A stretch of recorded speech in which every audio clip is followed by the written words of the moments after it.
Afternoon. My name is Raheem Thompson. I'm the manager of public programs. I would like to thank you all for joining us this afternoon as we will pay tribute to Anne Frank and Nelson Mandela with a special presentation by Marlene Bethlehem and her daughter-in-law, Emilia Potenza.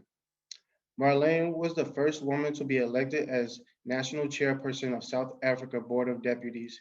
Bethlehem served as chair of the Anne Frank in the World exhibition and traveled with Nelson Mandela to Israel.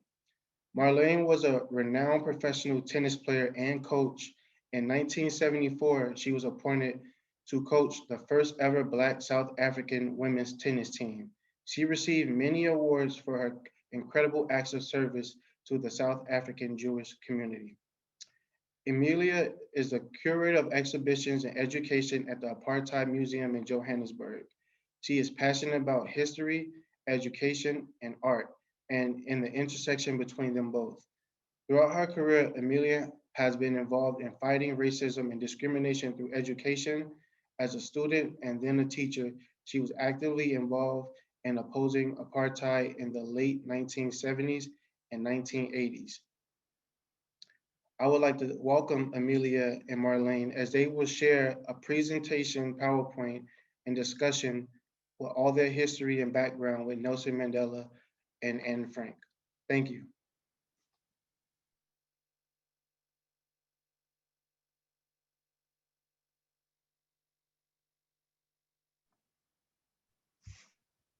Thank you, Raheem. Thank you very much for that warm introduction.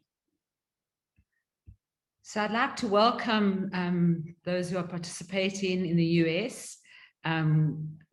Good afternoon to you and good evening to our guests in South Africa. It's a great honor to be able to participate in this program. I'd want to start by just telling you a little bit about the Apartheid Museum in South Africa. And I'm going to just show you a few images of the museum.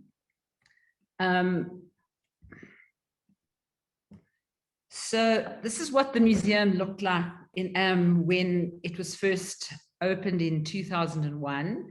And you can see the pillars there with 7 of the core values of our Constitution blazoned on them. And these, are this is our core mission, the key reason for the existence of the Apartheid Museum. This is more or less what it looks like now. We are a museum that deals with the century of South African history, starting with the discovery of gold in the Johannesburg area in 1886 and going right through the apartheid period to the transition to democracy in 1994. The building is very much prison-like and does give a sense of the horror and the darkness of the period of South African history that we're covering, particularly, of course, the apartheid period, but also provides a sense of hope and renewal and regeneration, and the moat as you walk in, provides that sense of the possibility of renewal and hope. Sadly, at the moment, these are the kinds of images that you would be seeing on our social media posts, because we are closed. We are temporarily closed to the public as a result of the COVID pandemic. We are just not in a position to open because the numbers of visitors are so low. Our key audiences, of course, are school children. And right now, the schools are, just struggling to maintain some kind of a balance in terms of just covering the basic curriculum, being at school, being online, and basically just surviving. So there's very little happening in terms of excursions, and therefore, that's a key audience that we've lost. Our other key audience are international tourists. And because of travel bans and, the like, there are hardly any international tourists coming into the country. So for the moment, we are closed, and we look forward to a time when we will be able to reopen. We're hoping that might be in September, in spring, but it will really depend on the trajectory of the pandemic. At the moment, we are in our 3rd wave, and numbers are increasing on a daily basis. And sadly, our vaccination rollout is happening a lot more slowly than we had hoped. Now, on to the business of this evening. We were very fortunate to have partnered with the Canadian Museum for Human Rights in Winnipeg to do a co-curation of our Mandela exhibition. Our Mandela exhibition was curated in 2008 to mark Mandela's 90th birthday. And since then, various versions of it have traveled around the world, translated into, a host of languages. But I must say that the Canadian partnership has been the most engaging, in the sense that they didn't just take our exhibition. Most other institutions just took our exhibition and were more concerned about the translation than really engaging with, reworking and recurating it for their particular audience. The Canadian Museum for Human Rights has done a magnificent job of doing that. And I'm sure those of you who have seen the exhibition at the Illinois Holocaust Museum will attest to that. I just want to talk briefly about some of the things that I was so sort of delighted with in terms of the way it was curated. This particular moment is Mandela's first television interview in 1961. By that stage, he was already underground. So this was, done in a very clandestine way. And it was done in the home of one of his comrades. And if you watch the interview, behind Mandela, you'll see this fireplace during the interview. And they've recreated that fireplace and recreated the setting in which the interview might have taken place. And I thought that was, just a lovely touch. The other thing that they've done magnificently is a recreation of Mandela's cell, which is conceptual rather than, trying to reproduce the cell as it is. But of course, the dimensions are right. But instead of having it all enclosed as a cell, it's opened up. And what they do is they use the walls of the cell to project a film on. And I just think it's brilliant.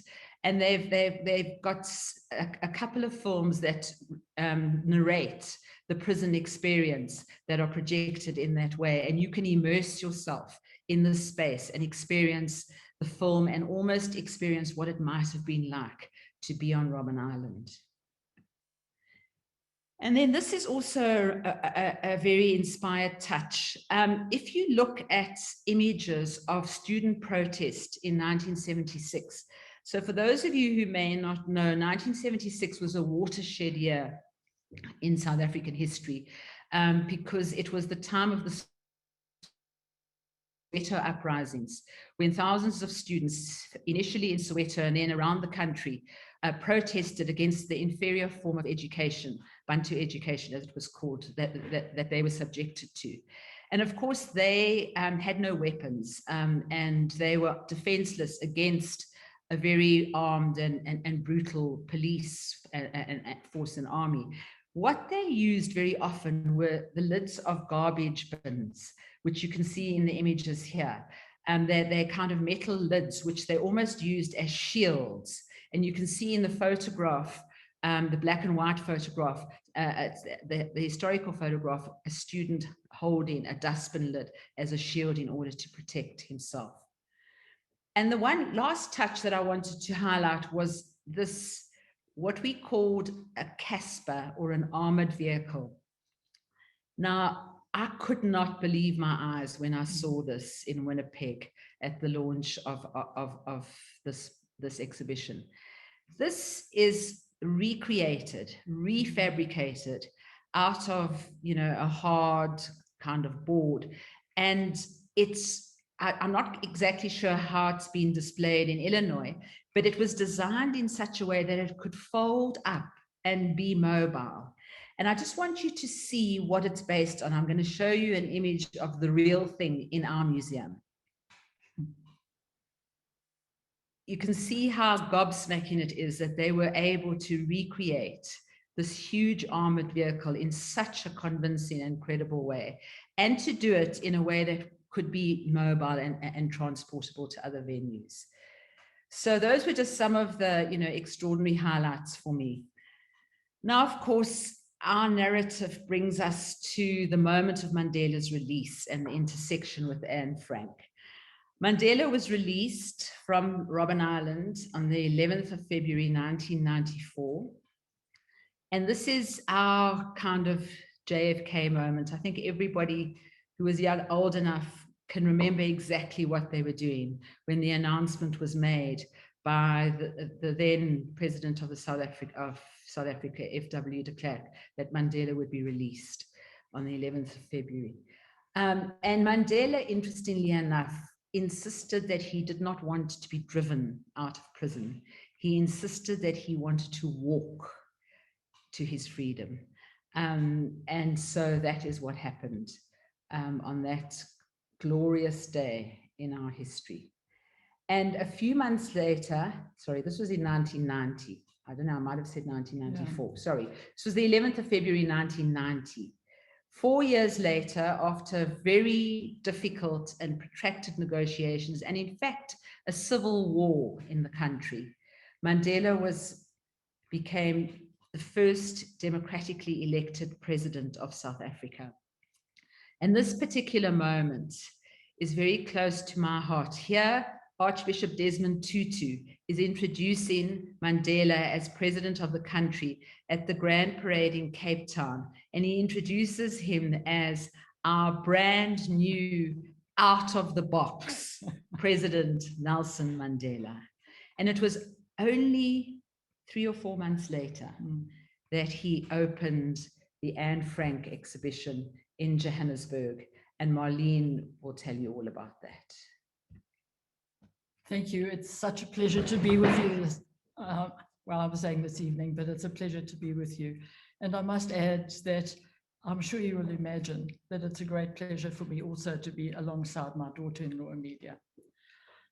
So the reason that we had the exhibition in South Africa in the first place was due to the very courageous Mara Osran, who's in Cape Town. She was the person who initiated the museum in Cape Town, and I was the chair of the exhibition in Johannesburg, but I worked under Mara Osran, and it's my privilege to pay tribute to her. So we understood that because Mandela had only been present for a very short time, we didn't think we would ever get him to open the Anne Frank exhibition, but it was because he had read the book even before he went to prison. He was a man of great learning, and it was only because of this great association that he agreed to do it. And he told the most beautiful story. It is a story that may be well known, but the fact that I was present on the evening that he actually told it was very meaningful. He told the story about how it was so important, especially for all the political prisoners on Robben Island, to see and to read the book, that it was passed around from one person to the other, and soon the pages became a little bit blurred, and what they decided to do was clandestinely in the evening, they sat and copied page after page after page and then put it all together. Now, not only did Mandela talk about it, but in Port Elizabeth at the opening of the Anne Frank exhibition, Robben Becky also spoke about it. And then also in Cape Town, Ahmed Kathrada spoke about it because it was of such incredibly vital importance to them to read it. It gave them a sense of hope for the future, and that was so very important. So it was wonderful taking him around the exhibition in Johannesburg, and he was very interested. He stopped at all the exhibits and he asked questions, and he really made the opening a wonderful occasion. He also paid tribute to the Anne Frank exhibition in Holland for taking it around the world. Remember, it's called the International Exhibition, and it really went to many countries in the world. So that was the beginning of a period of people understanding, as Emilia spoke about education. The exhibition was really about education, and we had schools coming in every day. And because we only had an hour, on one occasion, I learned one of the most important lessons of my life. I went up to, what I wanted to say is we also had survivors there every day. And in everything we do, it's so important to have the survivors. Unfortunately, there will come a time where we won't have any more survivors who are able to speak to us. And so now it's very important that we educate the next generation. So on the one occasion, I had one school waiting, and the German school who sent their final year students were talking to the survivors. And I went up to them and apologized and said, look, I've got another school coming. Can I ask you to move on? And a young man turned to me and he said to me, Mrs. Bethlehem, tomorrow I can read the diary. Tomorrow I can read all sorts of stories about what happened. But tomorrow I won't be able to speak to a survivor. And that was a very, very important lesson for me. I'm sure you can understand. On the occasion of the opening, we had worked with the American Jewish Committee to get this beautiful, magnificent poster called No One is Born Hating, which shows babies of all races lying together and looking into the future together. And we had the poster framed and we presented it to him. And I must say, it's one of my most favorite possessions, and it's something that my grandchildren now enjoy very much. The next slide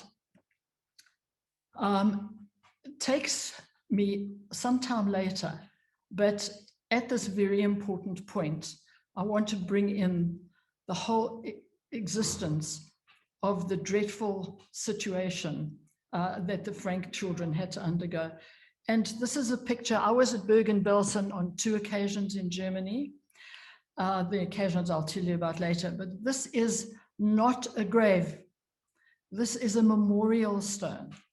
And people come and lay flowers there. And there are only a few. I think you can see a couple scattered in the background.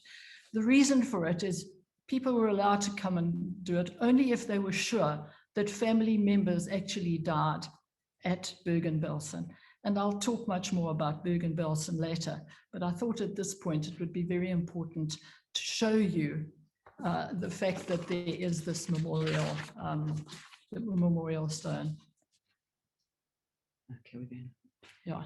I'll wait out. Education. Yeah. So before we go on to Marlene's term as head of the Jewish Board of Deputies, I just wanted to talk about a partnership that the Apartheid Museum has had with the Holocaust Center, both in Johannesburg and Cape Town, around teaching the Holocaust and apartheid. Both are very important topics in the school history and social sciences curricula.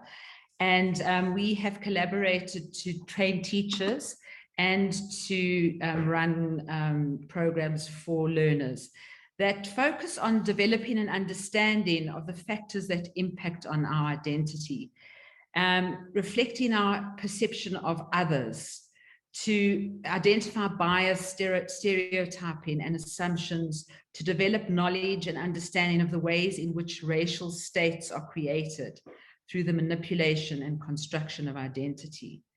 Of course, we've looked at the formation of the states in both Nazi Germany and Apartheid South Africa. We looked at the role of propaganda. We've looked at perpetrators, victims, and bystanders, at resistance and repression.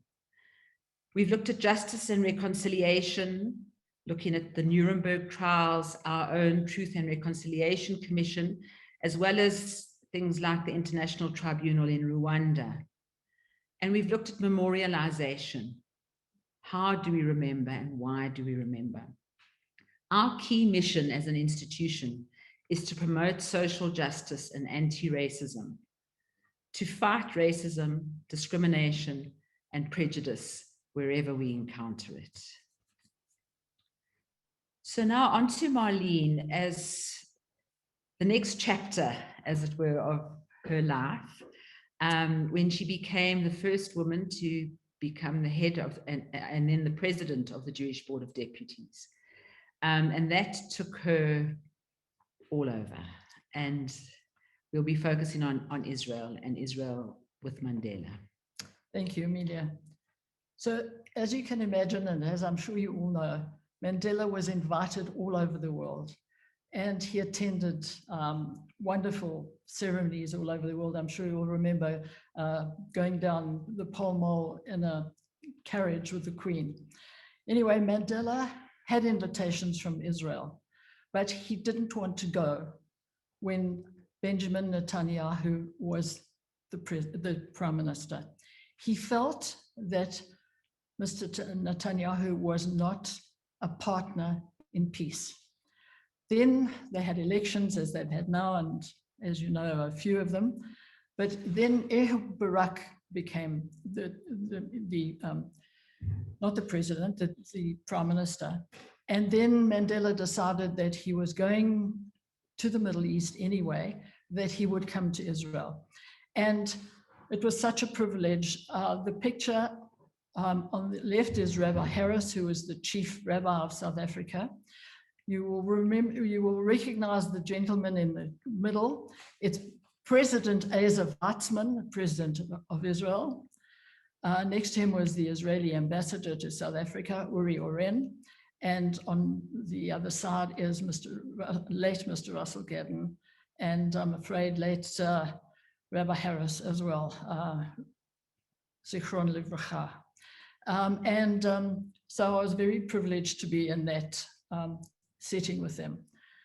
So what happened is news got around that Mandela was coming. He actually was in Iran, and he came via Jordan, and he came across the Allenby Bridge. And news had got around in Israel that he was coming, and the streets were crowded. We, the three of us, waited for him at the beautiful hotel in Jerusalem. And as he walked in, surrounded by masses of people, Mandela looked up and he saw Rabbi Harris, and immediately said, "Oh, my rabbi's here.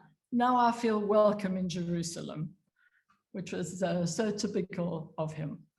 So after this picture was taken, we actually had a luncheon at Beit HaNasi, which is the president's home. And believe it or not, there were 10 men, and I was once again the only woman, but we had a very good lunch. From there, we were driven to Har Herzl. Har Herzl is the place where Yitzhak Rabin is buried. It's a large cemetery. And at Mandela's insistence, he laid a wreath at the graveside with the South African flag on it. And for all of us, that was a very, very emotional and very meaningful moment. Now, from Har Herzl, and Har is a hill, from Har Herzl down to Yad Vashem is quite a walk. And Mandela's physiotherapist was with us on the whole trip because he has very bad knees. And they asked the Director General who was taking us around if there's any other way we could get to Yad Vashem. Unfortunately, the answer is no. So as we were walking down, a tourist came running up to Rabbi Harris, and he said, "Is that really Mandela?" And Rabbi Harris answered, "Yes, and I'm really Rabbi Harris."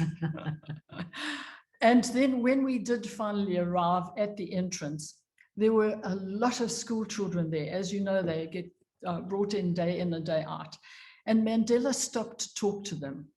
And he said the most beautiful thing. He said, "I'm so pleased to see you here.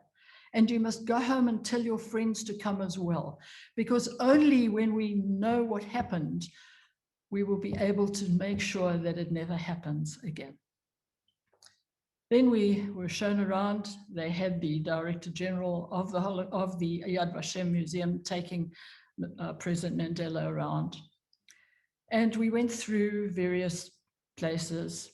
And then we came to what was the most important viewing and the most difficult of our whole tour. We came to the children's section. I'm sure you all know that 1.5 million children were murdered during the Holocaust. And I use the word murdered advisedly. In the children's section, there's complete darkness. You walk around the room holding onto a railing, and in the center is this magnificent structure where there's one candle, and due to Israeli wonderful technology, that candle is illuminated 1.5 million times, but it's illuminated in that room. And throughout the day, names, ages, and places where the children came from are recorded and played all the time. So you go in there and you actually get a feeling of the person behind this tragedy, a 5-year-old, a 7-year-old. And you go around, as I said, in this darkness. And we went around for some time. I actually asked President Mandela if I could help him through because of the railings, but his physiotherapist was nearby. So then we all walk out, Rabbi Harris, Russell Gadden, we all go to the next section, which is called the Valley of the Communities. And it's all the towns and villages that were decimated during the Holocaust. And you go from one village to the other. And suddenly we realized that Mandela wasn't with us. Russell Gadden eventually decided to go back into the children's section. And dear friends, there he was, still standing there.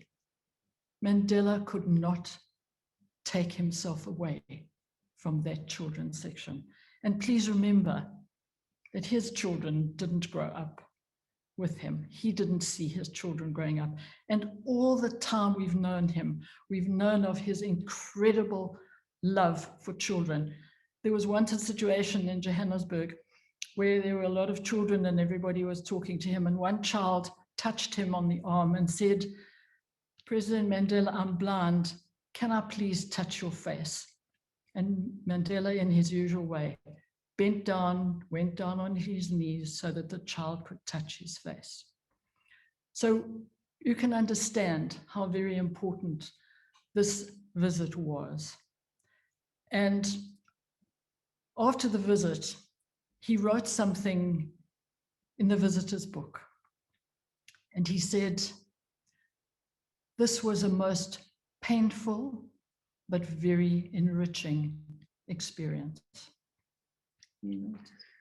Okay, just before we go into the old city, Yes. I just on a lighter note, if you notice that Mandela is wearing one of his trademark Madiba shirts, and just connected to the idea of his relationship with children, he was in one of his shirts and encountered a young child who said to him, "Mr. President, you know, as president of the country, why are you wearing a shirt like this and not a suit?" And his answer to him was, "I was in prison for 27 years. Now I want to feel freedom." And his shirts were made of silk. The first of his shirts was given to him by President Suharto of Indonesia, and they double silk. They have silk linings. And he absolutely loved the feeling of these shirts and decided that in any case, he hated suits. And he felt that he couldn't breathe in a tie, and especially not in a bow tie. And so he shunned the idea of suits and wore these shirts for the rest of his life. So we'll move on now. After we had been to the Yad Vashem, it had been a long day and we settled down for the evening. So the next morning we got a very urgent phone call with a nasty sounding gentleman saying, "Your Mandela," our Mandela, we're proud to say that, "your Mandela won't go to the Wailing Wall. He won't go. Please find out what's going on," because it was arranged that he would go to the wall, to the Dome of the Rock, and to one of the Christian sites. So we eventually went to speak to his secretary, Zelda de Lange, and to his physiotherapist, who explained to us that he'd had the most terrible, terrible night with his knees because of the walk when he had to go to Yad Vashem.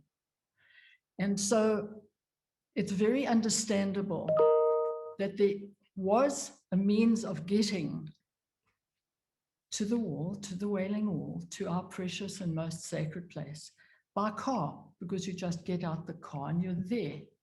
But then to go to the Dome of the Rock, you have to walk across a very long bridge. And he was not able to do that. Physically, he wasn't able to do it. Now, you tell me, could he have gone to our wall, to our sacred place, without going to the Dome of the Rock? That would have been impossible. So they understood when we told him the reasons, but he did want to go to The Via della the Rosa. Via della Rosa, and that is the Stations of the Cross where Jesus walked. And that we were able to drive, and that, in fact, is in East Jerusalem. And he was very happy to do that. So we arrive at the place, and we only went to the first 2 stations because, again, of his knees, but it was all flat there. And just imagine this. The Director General of the Foreign Affairs Department of the Israeli government, a Jew himself, is taking Mr. Mandela and explaining to him the Stations of the Cross about Jesus. It seemed like a surreal situation. Anyway, so we go to the second, and it was time for us to go back. And as we walked back to the car, I think you can see that Mandela put his arm around me. And of course, the cameras all went mad. Nobody bothered to ask my name or who I was. But the photograph appeared the very next morning. Emilia saw it the next morning. It was on the front page of our main newspaper in Johannesburg. And the caption was as follows: President Mandela with an unidentified South African tourist. You can see I had a South African badge on. Well, the Board of Deputies cleared it up the following morning. But it has a lovely sequel. The next time I saw Mandela at a function in Johannesburg, he walked over to me and he said to me, "Well, Marlene, do you recognize me?" And I said to him, "Mr. Mandela, I was the unrecognizable person. I was the unidentified person, not you." So it's got just a lovely ring to it. I was also very fortunate to have been with Mandela on Robben Island. The island was sanctified as a memorial place and as a heritage site. And I was asked to read a prayer on behalf of the Jewish community, together with 4 other religions. And we all waited in a hall for him on the island. And when he arrived, it took him half an hour to get to the front, to the podium, because he would stop and speak to every single person. It was just unbelievable. Anyway, he also spoke about being on the island and how wonderful it was to see it as a heritage site. He didn't take us around that day. It would have just been too much. But other political prisoners who were there at the time took us around. And my husband and I were taken around by Tokyo Sehwala. And I need to tell you 2 things about that tour. First of all, when we went to the ablution box, Tokyo Sehwala said to us, Emilia, if this was a car, we would say that it had a very low mileage. Now, what did he mean by that? At 4 o'clock in the afternoon, please believe me, it's difficult to understand. The ablution block and the toilets were closed off at 4 o'clock in the afternoon. And there were buckets in every cell. The other thing that shook me is the area where they had to dig, and there was no reason for it. The ground wasn't, there was no gold in the ground. There was only this terrible dust. And as I walked back to the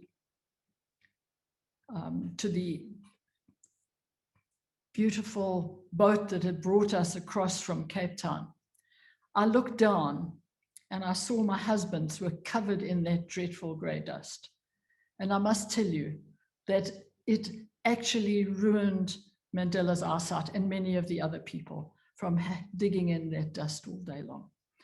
So having had the opportunity of saying a prayer on Robben Island in the presence of Mandela, I'm sure you will understand the privileges that I had merely because I was in office at the Board of Deputies at the same time as Mandela was the president. And I want to take the story back. Can we move on, please, Emilia? Thank you. I'll end with that. I want to go to Bergen-Belsen now. Thank you. Thank you very much. Yeah. So now I told you I would tell you a little bit more about Bergen-Belsen. I was asked to present the presentation, the speech on International Holocaust Day in Hanover, Germany. Yes, a very daunting thing. What do you tell the Germans about the Holocaust? But the following day, we were taken to Bergen-Belsen. Now, I had never, ever been to any of the sites, although through the Memorial Foundation for Jewish Culture, I had been to Warsaw, but I had never gone to Auschwitz or anywhere else because my father's youngest sister and her husband were murdered in Auschwitz. But the wonderful man who invited me to speak in Germany, Michael Fürst, who's the head of the community in Lower Saxony, had arranged that I would be a guest at Bergen-Belsen. I went with my two daughters, Professor Louise Bethlehem and Lael Bethlehem. And it was in the middle of winter, it was January, and it was freezing. And then I went back because I was determined that I would take young people under the age of 40, called the Nachum Goldman Fellowship. We take them all around the world, but I was determined to take them to Germany. And I took them to Bergen-Belsen. And here you see, it's a beautiful summer's day. I want to say to you, that day in the freezing cold, I could not walk to the stone because of the ice. How did people ever survive the winter there? No clothes, very little food, and that was really very difficult indeed. I see that Rahim is here, and I want to finish my section of talking about Anne Frank by quoting her own words. And please allow me, although you can see them on the screen, please allow me to read them. I want to go on living after my death, and therefore I am grateful to God for giving me this gift of expressing all that is in me. Thank you. And just to take us back to where we started, on this wall by the moat as you enter the Apartheid Museum is a quote from Mandela, an extraordinary quote from Mandela.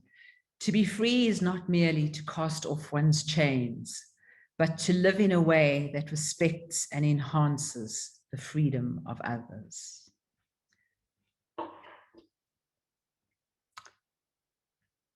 Over to you, Rahim.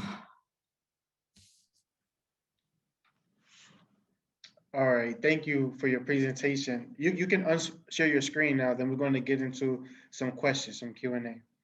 Right. Great. Yeah, thank you so much to the both of you for this. It was great. I enjoyed listening to it. And I want to start things off. Could you talk about your intro to Holocaust education? How did you get involved, and what inspired you both, and how did you find that connection within each other?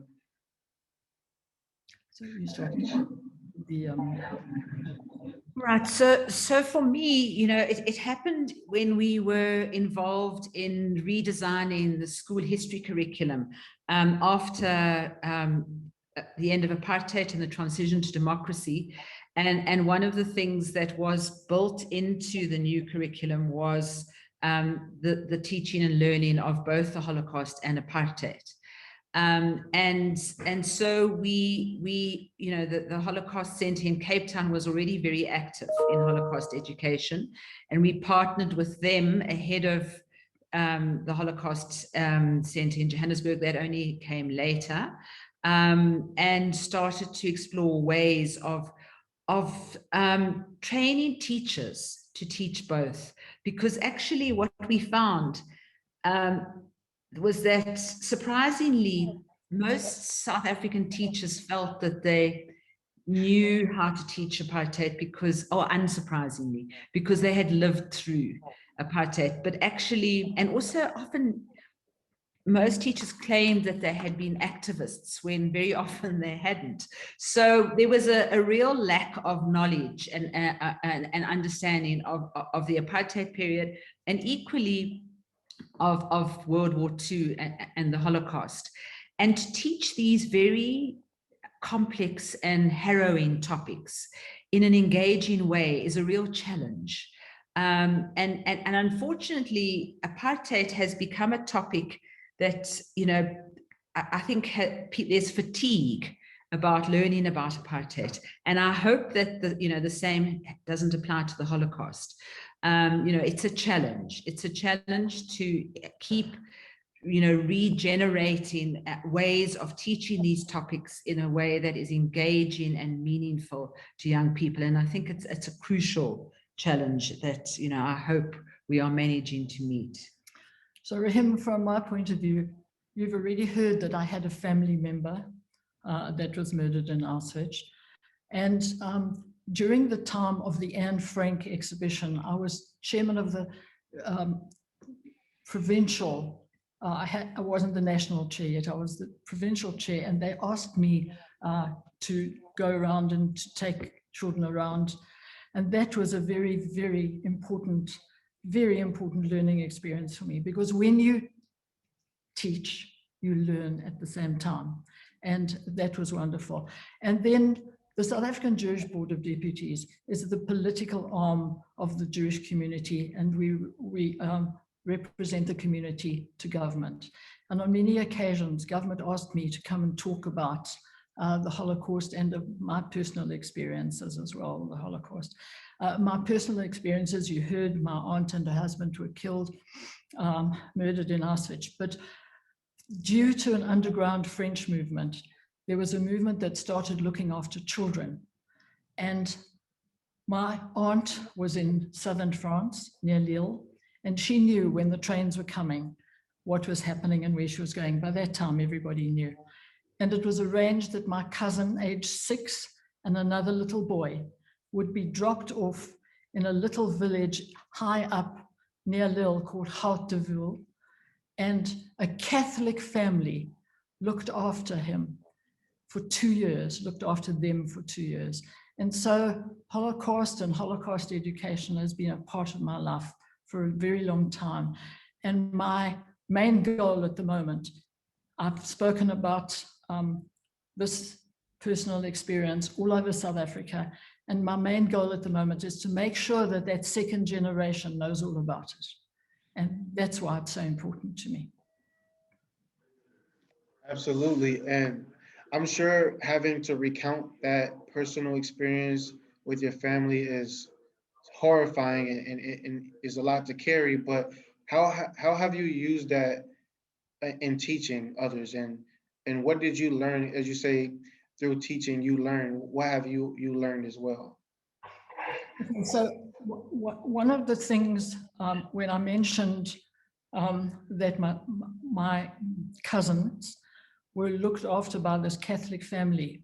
So one of the roles that I've given myself over the last few years and spoken all over about it is something that's very important to me, Rahim. It's the role of the righteous Gentiles during apartheid. We all know about the famous ones, but everybody should be known. I don't know how many people know that the late Duke of Edinburgh's mother, Princess Alice, herself saved people in the convent in Greece. And so that's become one of my very important issues. The other thing is, when I was at Bergen-Belsen, I didn't think of telling you, but now that you've asked me this, I have a very, very, very dear friend who was 7 years of age in Bergen-Belsen. And unlike Anne and her older sister Margot, he survived. And he goes all over the world, and he's got an award from Germany for trying to make peace with the next generation, maybe those people whose families were involved in Nazi Germany. And his book is called I Was a Boy in Belsen. And my organization, women's organization called the Jewish Women's Benevolent, brought him out to South Africa to talk to us. And so this is my goal, to educate people who don't know about it. And the personal experience is very difficult, but it's also very important. Yeah, thank you. And someone is asking, could you share a little bit more about Anne Frank? Something maybe you have not touched on yet, or something that, just something we don't know. Yes, thank you very much. Thank you very much for the question, because there is something very important to tell you. So Anne's best friend in school was, she called her Lisa in the book. Her name was Hannah Goslar. And Hannah Goslar came to South Africa to talk to us on one of our Holocaust Memorial Days. And I had the pleasure of spending a day with her. And I want to tell you the story that she told me. Anne and Hannah hadn't seen each other, of course. Hannah thought that the Frank family had disappeared. They didn't know they were in the house. She thought that they went to Switzerland. And somebody told her, because they heard her speaking Dutch, somebody told her Anne and Margot were also in Bergen-Belsen. And eventually they got together over. Hannah was in a slightly better part, and they talked to each other. And Anne told Hannah that her sister Margot was exceptionally ill. She was on the last stages of her life. She had fallen out of a bunk above Anne's bed, and the fall had ended her very sick, sad life. They all had typhoid, as you know. And Anne told Hannah that she was starving, and she asked if she had anything that she could give her. And Hannah got together a very small package, maybe even only crusts, but she got together a package. They met on other sides of this fence, and she threw it over to Anne, and somebody else took it. 2 days later, she managed to get another parcel to her, and that was the last time that she ever spoke or heard anything about Anne. Imagine this woman who was her best friend having to come to us and tell us all of these kind of stories. And one thing to tell you also is I took her for dinner to one of our rabbis' homes. And she said to me, please, before I accept, would you please find out if he hasn't got a dog? Because I cannot go if there's a dog, because there were dogs in Bergen-Belsen all the time. So these are some of the personal experiences that she shared with us about Anne. Thank you for the question. Yeah, and thank you for sharing.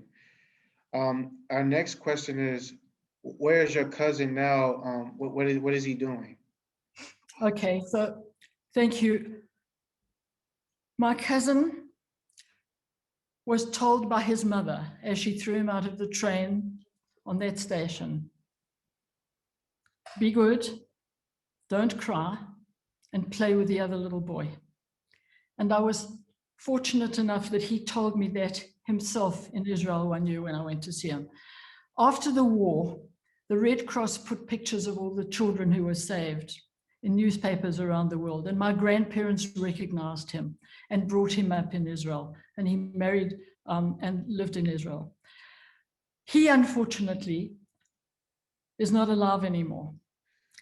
But his son, who he took to France when the son turned 13 and had a bar mitzvah, he took this child, Oren, to France to meet the family.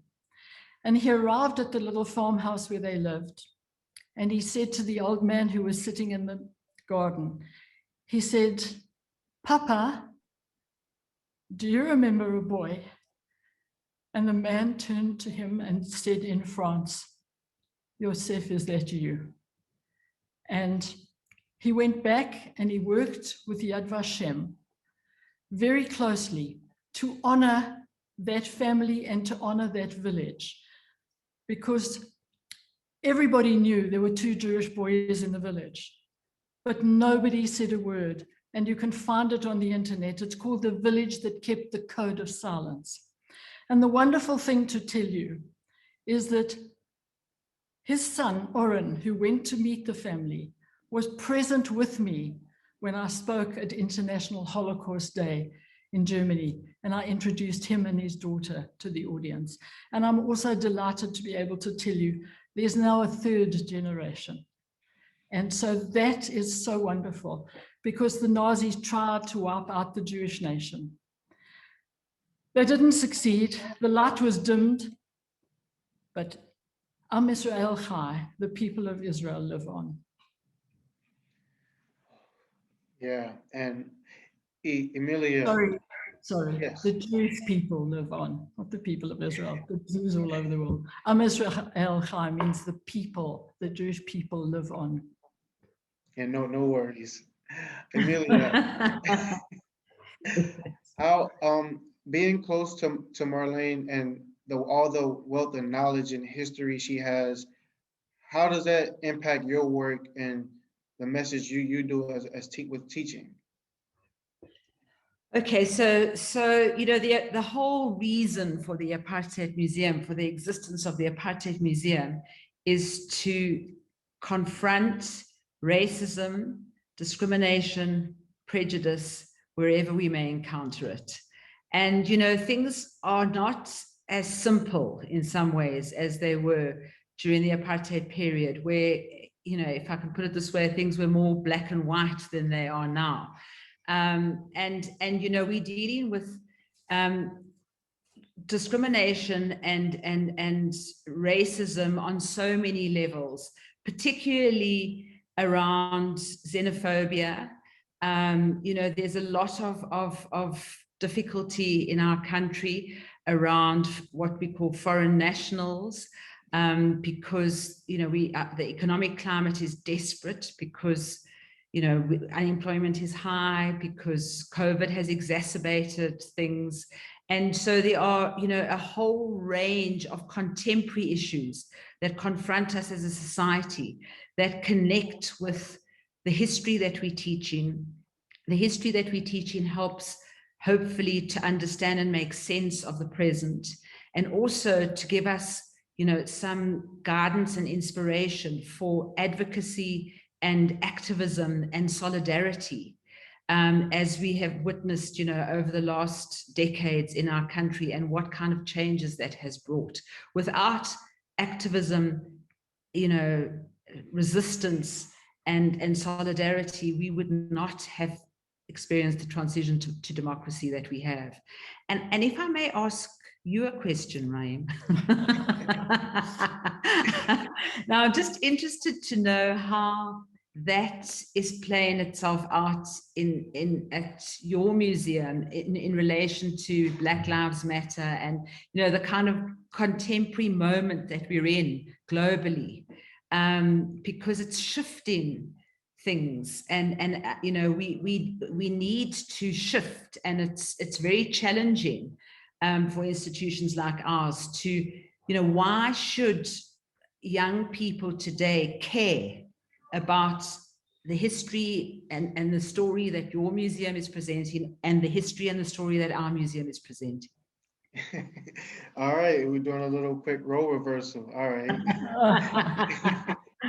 Well, I would say I'm going into my 4th month here at the museum, and Yeah. one thing I can proudly say is that everyone here advocates for social justice and human rights for everyone, and I believe that's where it starts as far as getting people to understand that we are more alike than we are different, and that one person's struggles is all of our struggles. Because just like we know in COVID-19, we're all one bad day from everything changing.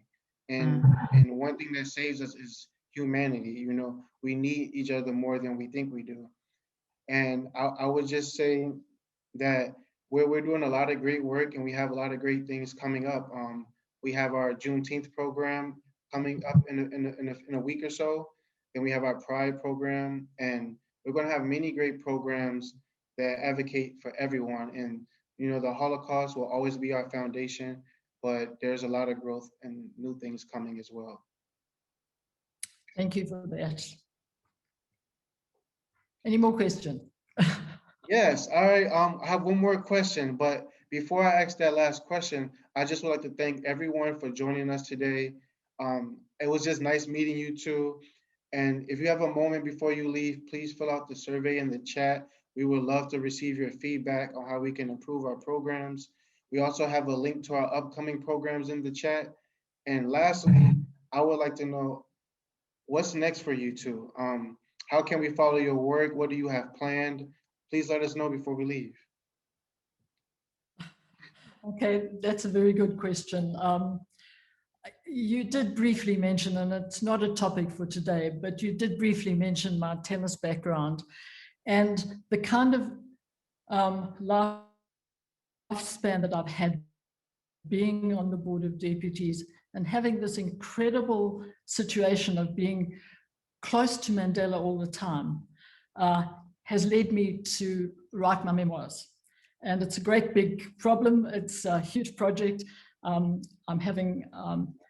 We finished the first draft, and it's still a long way to go. And I have next to me the daughter-in-law who's going to do the proofreading, and my daughter who lives in South Africa is doing a little bit of editing for me. So that's my project at the moment. And it's actually been a good time because during COVID, we couldn't go out and we couldn't do anything. My husband has been a great big help to me as well on the book. So that's my immediate future.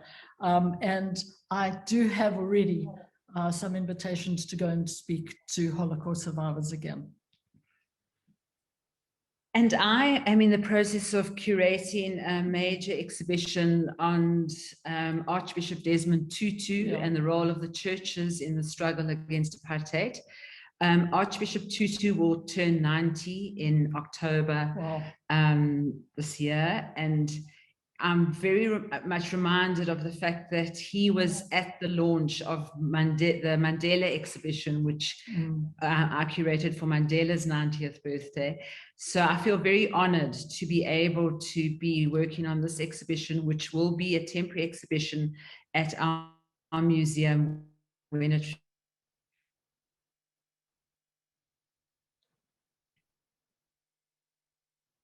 Cape Town.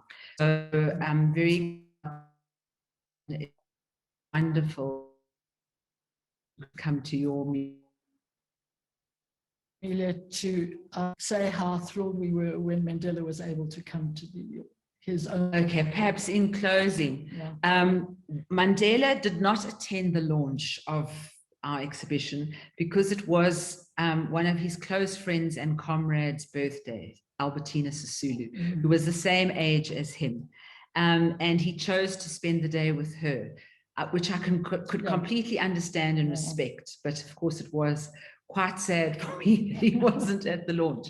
Nevertheless, he did come for a private viewing of the exhibition. And it was remarkable to take him around this exhibition of his life and to see him engaging with it. But I think the thing that was most profound for me was his comment about the Robben Island period, the 27 years of his life that he spent there. And it was in the light of what the demands and, you know, that were being made of him after his release. He said, in some ways, my years on Robben Island